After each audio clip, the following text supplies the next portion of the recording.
Et là, on est par exemple dans une descente très prononcée. Pour vous donner une idée, on est sur une pente à 50% là. Et là, je freine avec le frein moteur, c'est-à-dire c'est un frein électrique qui va permettre de recharger les batteries. Bonjour à tous, vous connaissez le concept de swing car? Vous en avez déjà entendu parler? Peut-être un peu, pas du tout. C'est pas grave, ça tombe bien, c'est le sujet de ce reportage qui décoiffe.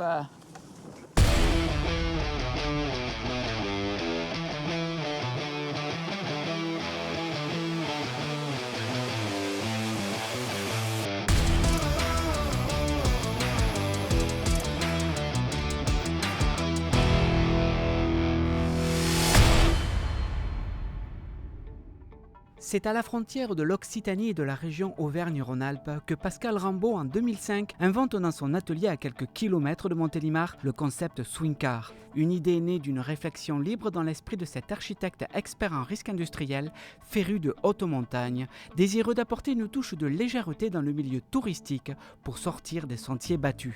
Bonjour Pascal. Bonjour. Je suis pas très bon en anglais, mais swing car, on peut le traduire par la voiture qui danse, n'est-ce pas? Tout à fait. Swing car, ça veut dire le véhicule qui swing, qui danse, parce qu'il est articulé, il est pendulaire. Et son petit nom, c'est e-Spider, l'araignée électrique, parce qu'il est électrique et qu'il est capable, avec ses articulations, d'aller chercher le terrain. Alors l'idée, elle est partie davantage d'applications automobiles pour économiser le poids des véhicules automobiles. Si on fait des machines qui sont pendulaires, qui s'inclinent dans les virages notamment, on peut les faire beaucoup plus légères.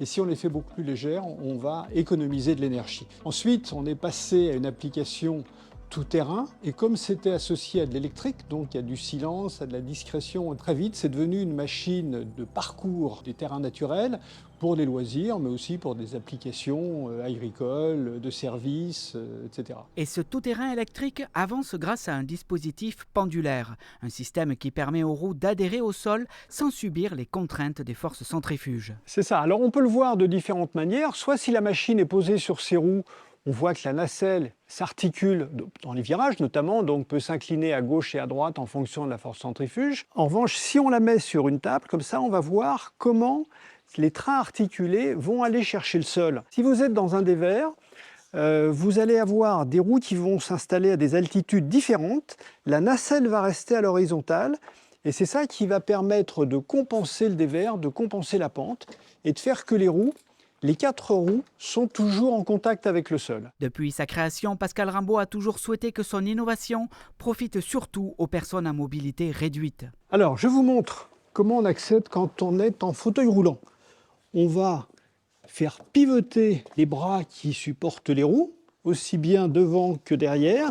Le siège va tourner sur lui-même, ce qui va permettre ensuite à un fauteuil roulant de venir s'approcher au plus proche du siège pour faire le transfert. Pascal, maintenant que j'en sais plus sur votre invention, j'aimerais bien l'essayer. Des conseils avant de prendre le volant? Alors, très simple, un casque sur la tête, notamment si on est sur la voie publique. En terrain privé, on peut faire ce qu'on veut, mais sur la voie publique, c'est obligatoire.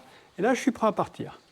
Alors, c'est très simple, en fait. Il faut être très doux. Il ne faut pas être brutal avec les commandes, avec le volant.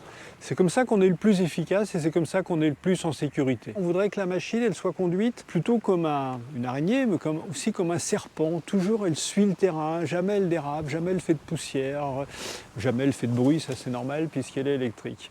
C'est l'esprit. Parlons un peu d'autonomie. On a une demi-journée d'autonomie avec un dénivelé positif de 1000 mètres. C'est ça qui consomme le plus d'énergie, c'est les franchissements de grandes montées. La demi-journée d'autonomie, c'est vraiment ce qui permet aux utilisateurs d'avoir un agrément et de pouvoir faire des grandes randonnées sans se préoccuper du risque d'une panne sèche, c'est important. On est limité à 30 à l'heure, mais vous voyez, 30 à l'heure, ça va déjà très vite dans la nature. Et ce qui est remarquable, c'est qu'on a une suspension qui est à grand débattement, qui est très efficace, qui fait qu'on n'est pas du tout secoué. On a à se préoccuper de rien en fait. Le conducteur, il tourne le volant et la machine fait le boulot. Là, on va descendre à une petite pente très raide, mais bon, il a l'habitude, il sait faire.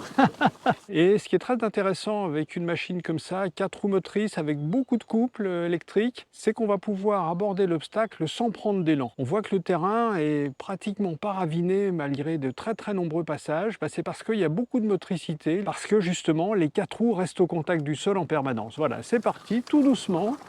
On met un tout petit peu de puissance et c'est suffisant pour passer. La descente, on peut freiner avec le frein électrique, on peut freiner avec les freins mécaniques.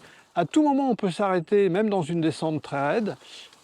Donc c'est quand même très sécurite. Cet engin intéresse le CNES ou la NASA? Alors pas de la NASA, mais on a été approché par des agences spatiales européennes qui se sont intéressées au concept. Pourquoi? Habituellement, les rovers lunaires ou martiens ont 6 roues pour être plus stables. L'intérêt d'avoir 4 roues articulées, en théorie, ça permettrait d'avoir des machines tout aussi stables qu'avec 6 roues, mais plus légères.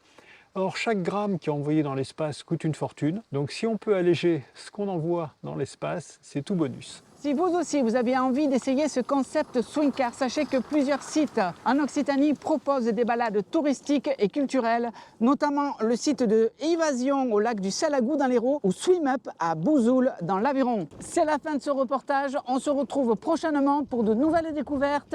À bientôt!